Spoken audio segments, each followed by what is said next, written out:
Welcome to Career Tools. Today's podcast, What is Work Product? Part 1. The questions this cast answers are, what is work product? Why do I need to know what work product is? And what are the 6 building blocks of work product? If you want answers to these questions and more, keep listening. One of the things I love about the content at our conferences is that it can help managers and professionals learn how to reduce conflict at work. We don't explicitly talk about it a lot. And the tools that we suggest and that we've tested can really help professionals to communicate more effectively with the people around them and manage more effectively, both in ways that can make conflict less likely to happen at work. We can't eliminate it completely, and we can help. If you'd like to learn some of this content in person and you're in the Denver area, or if you're willing to fly to Denver, then please join us October 3rd and 4th for an Effective Manager and Effective Communicator Conference in Denver. You can sign up online at manager-tools.com/training. Come see us in Denver. Welcome back to Career Tools. Today, we have got, again, a special co-host, I think, joining us on the program, Andrew Spillman. Welcome back, Andrew. Hey, everyone. Hey, Sarah. Any excuse I get to talk to you is great.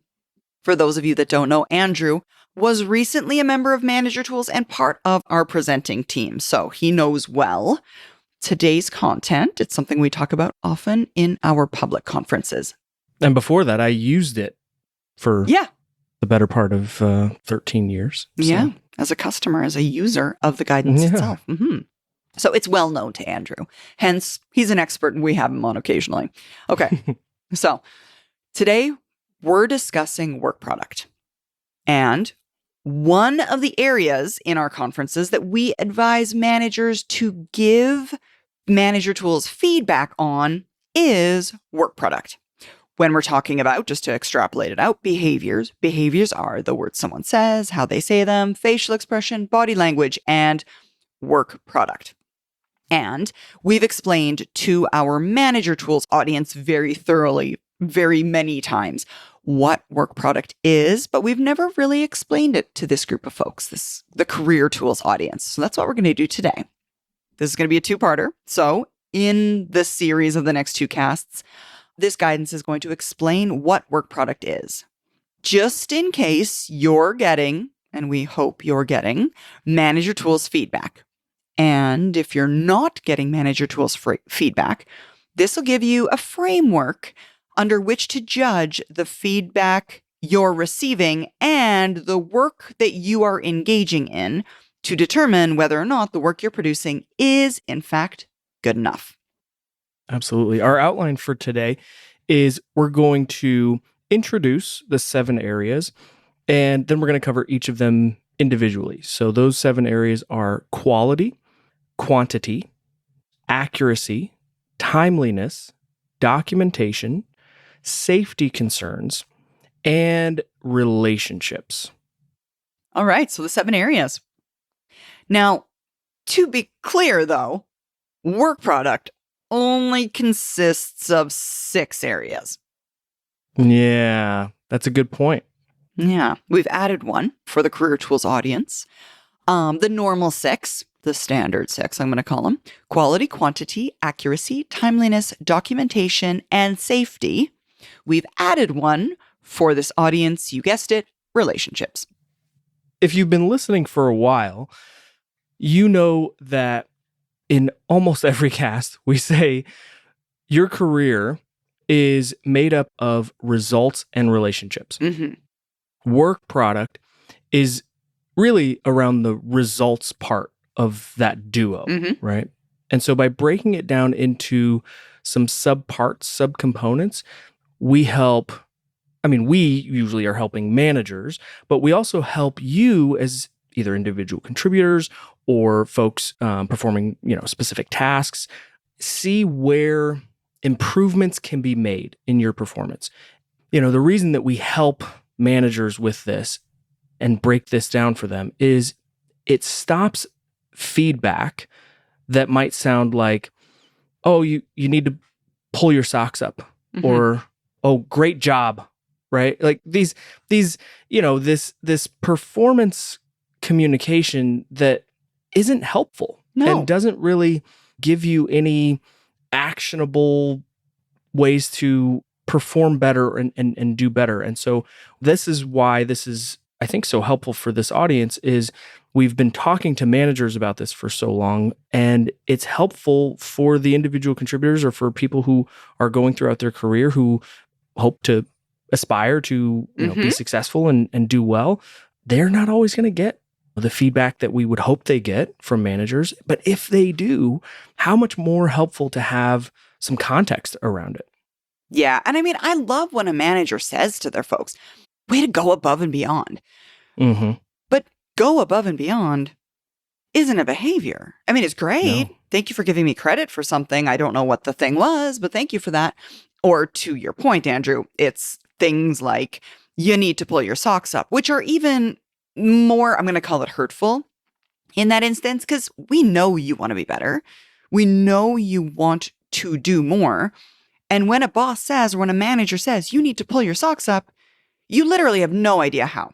So by providing this type of information or this type of clarity to our performance communication, it can change things or change that communication, I should say, from things like you need to pull your socks up to instead, the standard for our team is 6 items a week. You're only averaging 5 items a week.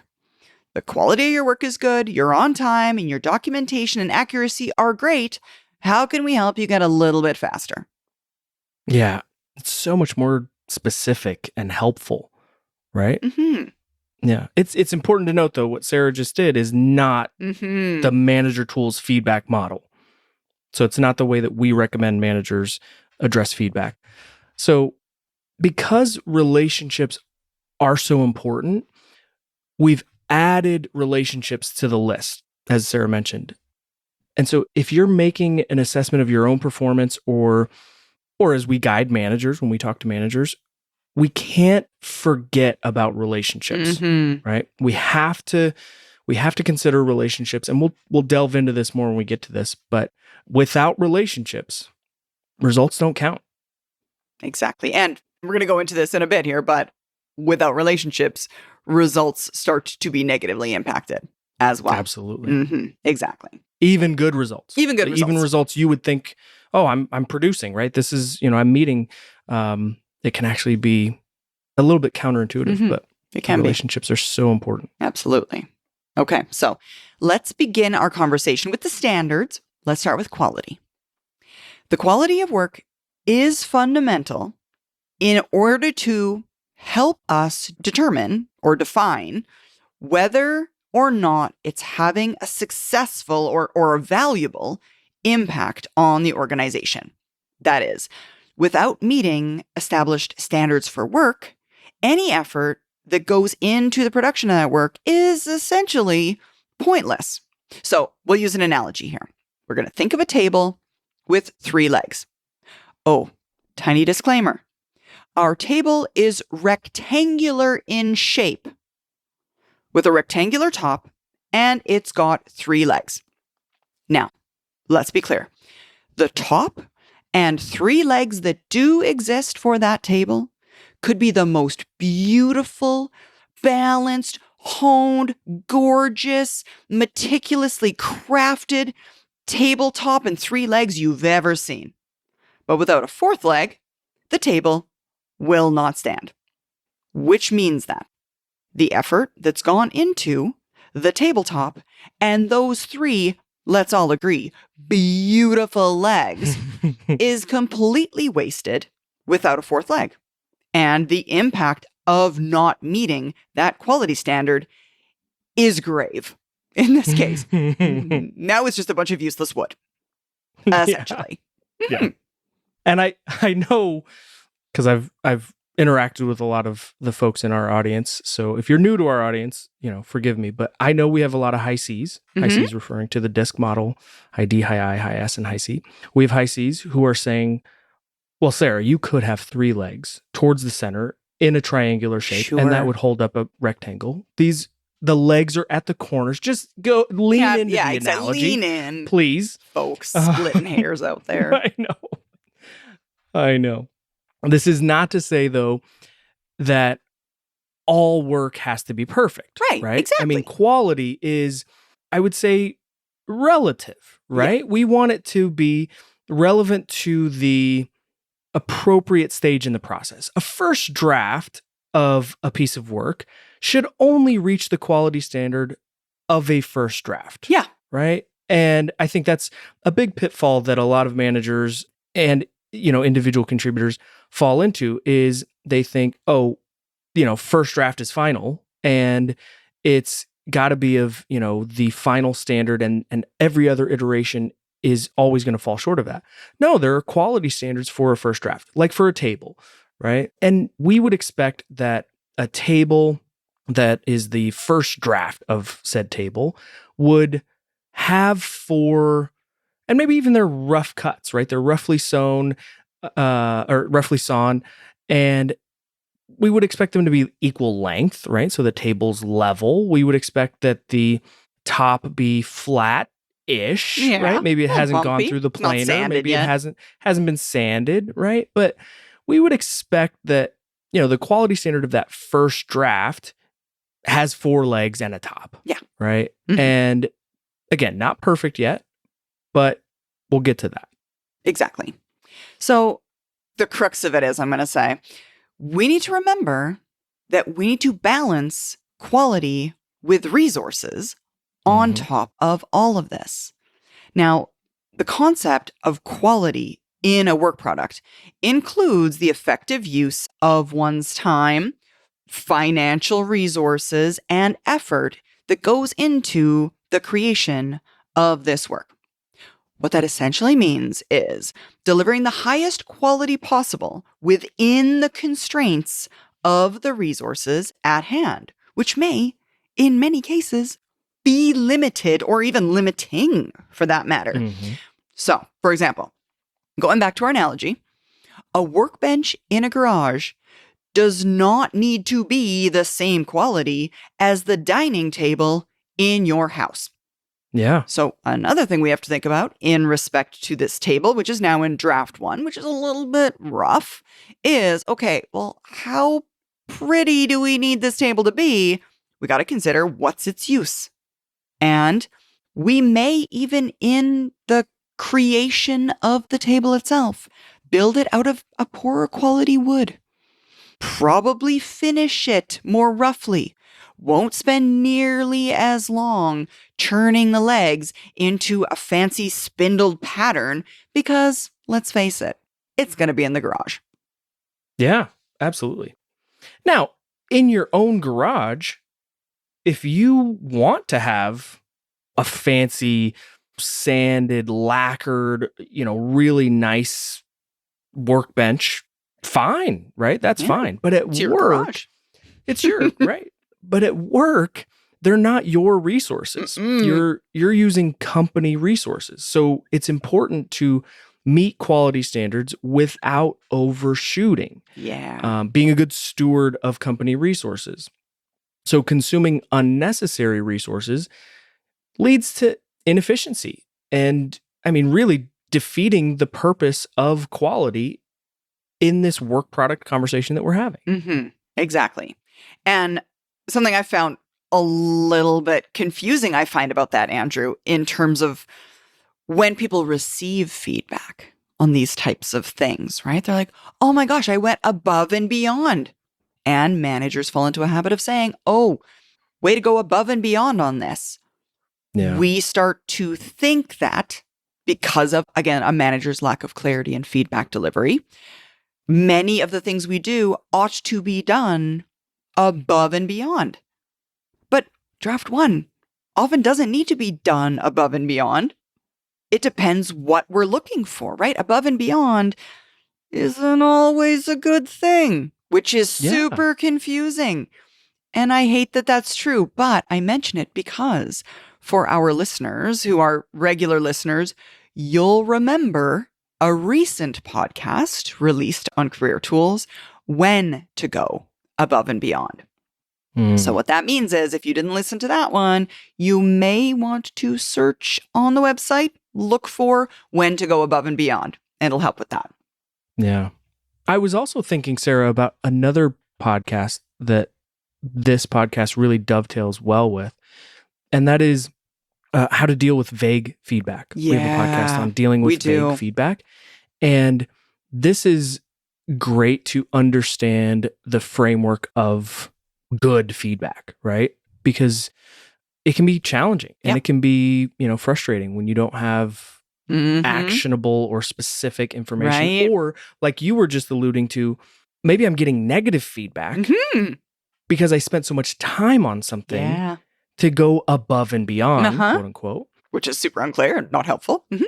Yeah, when I did something that I thought was good, right? And so Exactly. understanding the different components, I think, helps understand kind of the levers in what we're talking about. And that your manager is also struggling with how to balance Yeah. those things and give you the right performance communication. And spoiler, they're not going to get it right every time. They're not. No. And also, I feel it feels a little bit, Andrew. I don't know. Maybe this is just me that feels this way. It feels a little bit like we're here talking to the directs of the world and we're like somehow disparaging all of those managers. Folks, Yeah. if that's how this is sounding, that's not how we mean it to come across. Know that oftentimes managers aren't given the right tools. The tools to do their Absolutely. jobs, the tools to help you do your job as well. I mean, there's a lot of factors that lead to this ineffectiveness, but Yeah. together we can make it better. And I mean, really, that's why manager tools exist. We care about not just managers, but those in their charge. Yeah. And I used to tell people at conferences all the time, I love helping managers, but more importantly, I think I know what it's like to have a bad manager, and I know everybody has. And if we can help with that and give managers the tools so that their employees don't go home and say that their boss Yeah. is the bane of their existence. Yeah. Mm-hmm. That might be our small way of making the world a better place. Small way. We do what we do. All right, back to our discussions around quality. Okay, so another significant attribute of quality work product is our consistency. That is, a work product can only be deemed high quality when its standards are maintained consistently over time.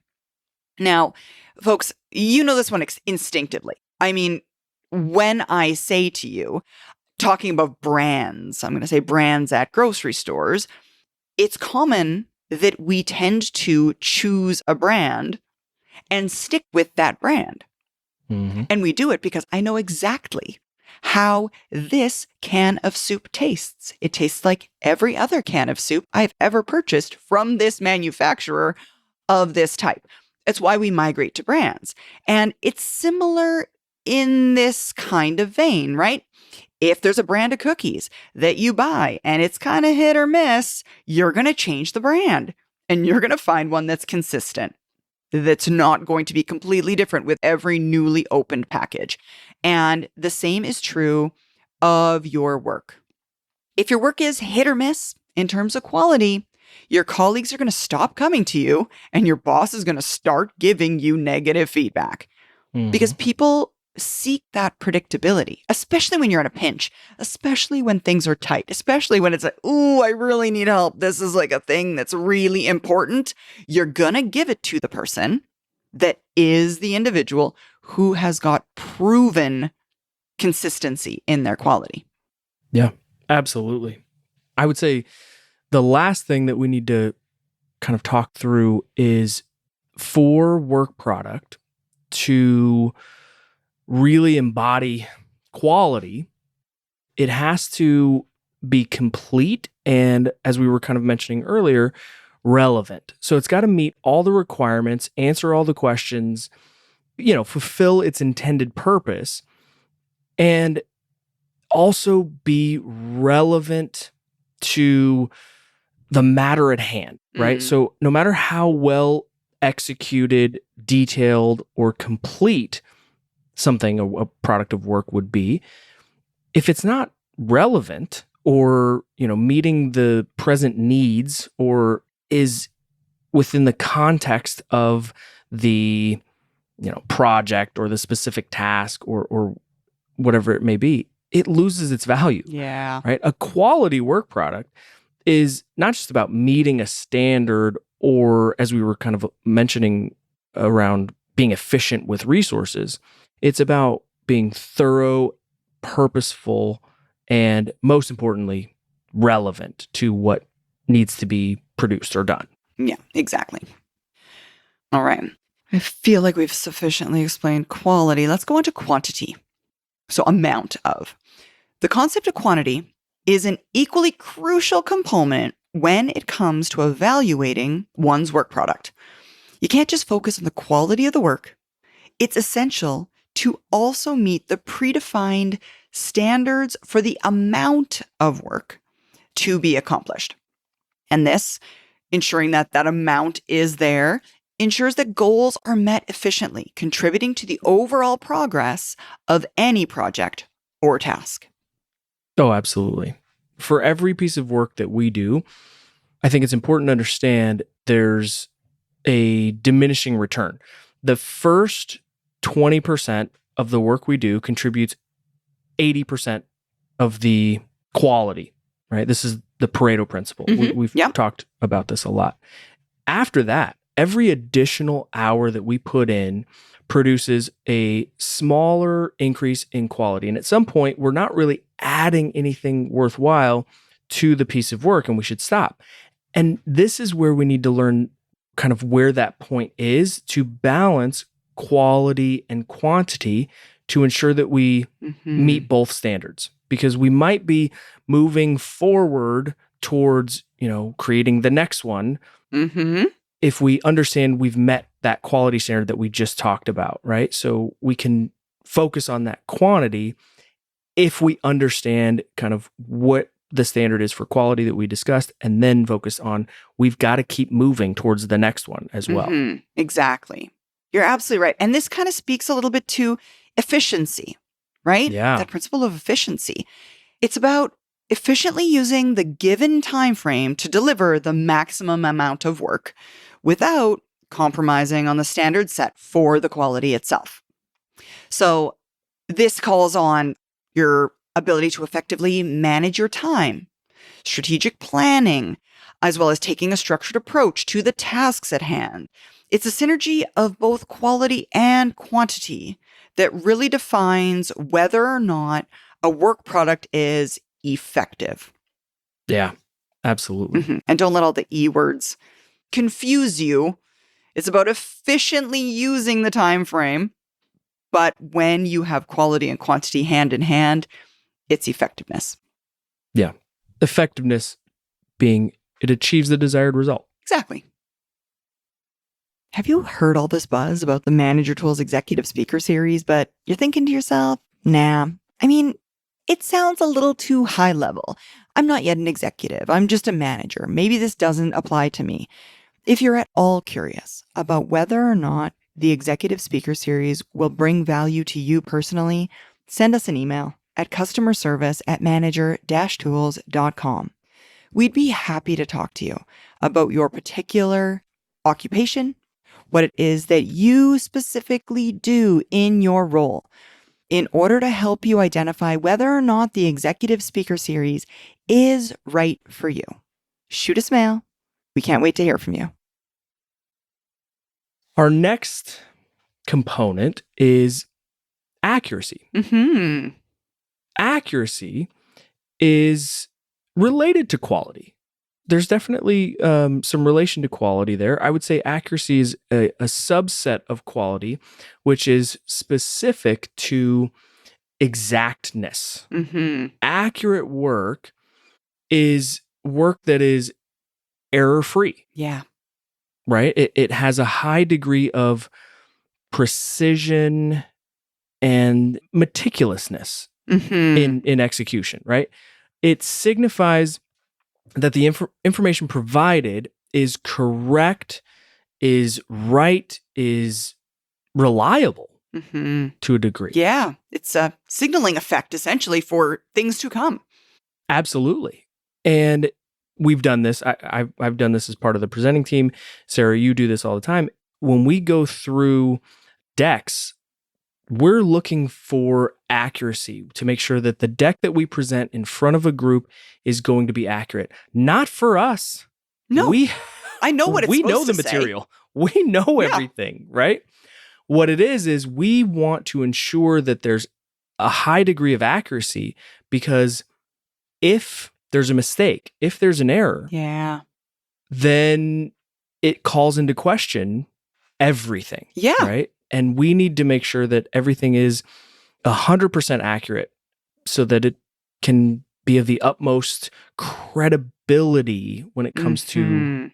the audience. And that's the consumer of whatever your product is. For us, it's the decks, it's what's in front of the group, but it could be anything that you're working on, right? If you prepare a report, the accuracy of that report, of every line, of every detail, just further solidifies that the entire report is accurate, right? Yeah. Every point of accuracy builds upon the last one.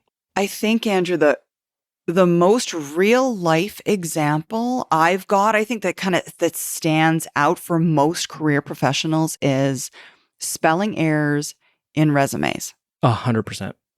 Don't seem like a big deal, but it's a signaling effect. I mean, if you're reading a resume and there's a spelling error, it's representative of an individual who hasn't put thought, time, detail, energy into this. And therefore, I predict that since you don't have an accurate resume, you're going to inaccurately complete work or if you work here. Or you have put forth that effort and all of that, Yeah, and you still miss things. exactly. Oh my gosh, I didn't even think of that. Yeah, it's that. It's anybody who's listening to this, who's ever looked through resumes knows the first thing you learn, naturally, it just accidentally happens when you're looking at resumes, is if you got a bunch of them, start weeding out by spelling error. Every time you see a spelling error, throw it in the nose. Because it's an easy way to filter through them. And if you see an error in a resume, you can be skeptical about the content of it as well. Generally. Oh, absolutely. For a lot of professionals applying to things, this resume is the only piece of quote unquote Yeah. work product that the people hiring you are ever going to see before they hire you. Yeah. It ought to be the best representation of your work. And if it's not, then it calls into question a lot of things. Are you placing the right amount of, importance on this document? I mean, yeah, it's a great example. Yeah. Okay. So now we don't want to confuse you, dear listener. That is, we were talking earlier about the fact that accuracy doesn't imply that each and every piece of work be perfect from the beginning. The process of creating any work product often involves several drafts, multiple iterations before reaching the final polished version. And hence, the degree of accuracy expected is also relative to the stage of the work. When we're talking the copy of the resume once submitted, we're talking final copy. But initial drafts can contain errors, which are then identified and corrected in subsequent versions. So, when we talk about accuracy, it doesn't necessarily mean perfection at every single step. Rather, the level of correctness and precision suitable for the current phase of work. And it's a progression. It's a progression toward increasing accuracy with each iteration, resulting in a final work product that is both high in quality as well as free of errors. Absolutely. But hopefully this doesn't muddy the waters too much. But that means that your manager, and I tell managers this all the time, you could get feedback that is positive for having inaccuracies in your work. I know people are like, wait, what? What are you saying? Yeah. Because I would rather you get it to me Yeah. meeting a deadline, as we're going to talk about in just a minute, or, sufficing other criteria, and missing that type of stuff if it's the first draft, right? To me, there are other things that are more important than you catching a spelling error Yeah. if it's the first draft. And it's almost that is evidence that you clearly understood this had to be to me by 5 p.m. today, Mm-hmm. to the point where you rushed through some things and got it to me by 5 p.m. That's such a good example, Andrew. I think there may be many people who are listening to this podcast right now that can remember, I'm going to say, getting negative feedback for, Mhm. getting corrected by their boss for providing work later than the boss wanted it, but at a higher quality than the boss wanted it. One of the things I often talk to managers about is if you have an individual who's prone to over completion, over accuracy for drafts, say to them, I'm looking for no more than 3 paragraphs about X, so that they don't create for you a novel of things that is in turn unhelpful. So yeah, it's that. It's kind of it's a bit of a balancing kind of act. Mhm. But yeah, that's kind of why it occurs. To Andrew's point, sometimes we want it quick and dirty. I don't need it perfect. I need it Yeah. fast. And I think great bosses not only pick, but communicate that pick. Yeah. Right? They communicate that choice. They say, like you said, I would rather it come to me on time, right? Mhm. With errors, or they'll say, hey, take as long as you need or tell me how long you need, because it's got to be, I want to be able to forward it to my boss right away, right? But bosses who communicate, those choices of all the components that we're talking about, I think do really well. And that's not who we're talking to. Yeah, I know. We're talking to, now everyone here has a boss as well, right? Like everyone has a boss, even managers have bosses, right? But Mhm. those that we're talking to now, this, I think, understanding these different components or parts of work product, I think really helps maybe shape some of those conversations. Yeah, you're absolutely right. Being able to ask those Yeah. questions. If you're unsure, you can ask, how much are you looking for? Or by when do you need it? Ooh, that's going to mean I'm going to have to make it imperfect. Is that okay? Those are perfectly valid questions to ask. Yeah, great. And if you get the answer, I want it early, I want it with no errors, I want it, if you get that answer of like, no, I want everything, right? Yeah.